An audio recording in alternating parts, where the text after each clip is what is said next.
হামলা পাল্টা হামলায় উত্তপ্ত মধ্যপ্রাচ্যের পরিস্থিতি। লেবাননের বেদ্দাউই ক্যাম্পে ড্রোন হামলা চালায় ইসরায়েলি বাহিনী। এতে পরিবারের ৩ সদস্য সহ নিহত হন ফিলিস্তিনের স্বাধীনতাকামী সংগঠন হামাসের এক নেতা। বিমান ও হেলিকপ্টার থেকে দফায় দফায় ছোড়া গোলার আঘাতে শক্তিশালী বিস্ফোরণে কেঁপে ওঠে রাজধানী বৈরুতের শহরতলি। হামলা চলে বৈরুত বিমানবন্দরের কাছে। পাল্টা জবাবে শনিবার স্থানীয় সময় সকালে ইসরায়েলের উত্তরাঞ্চলে রকেট হামলা চালায় লেবানন। এর মধ্যে বেশ কয়েকটি রকেট প্রতিহত করতে পারলেও বাকিগুলো উন্মুক্ত স্থানে আঘাত হানে বলে দাবি করে তেল আবিব।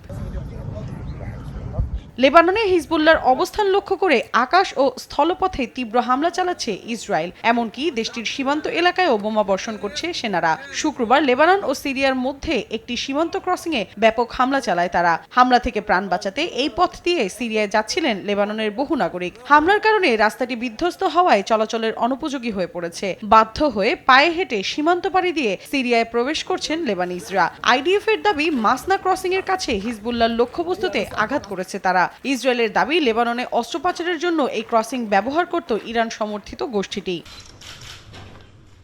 এদিকে লেবাননে যুদ্ধবিরতির প্রচেষ্টাকে সমর্থন করবে বলে জানিয়েছে ইরান। তবে সে চুক্তিতে হিজবুল্লাহর সমর্থন থাকতে হবে। একই সঙ্গে গাজায় যুদ্ধবন্ধের উদ্যোগও নিতে হবে। শুক্রবার ইরানের পররাষ্ট্রমন্ত্রী একথা বলেন।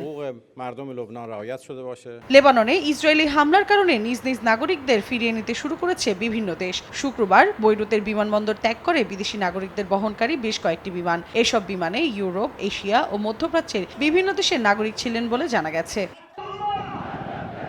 এদিকে মধ্যপ্রাচ্য জুড়ে ইসরায়েলের ন্যাক্কারজনক হামলার প্রতিবাদে শুক্রবার ইয়েমেনের রাজধানী সানার রাজপথে নামেন আন্দোলনকারীরা। অবিলম্বে গাজা ও লেবাননে আগ্রাসন বন্ধের দাবি জানান তারা। মৌসুমী সাথী, সময় সংবাদ।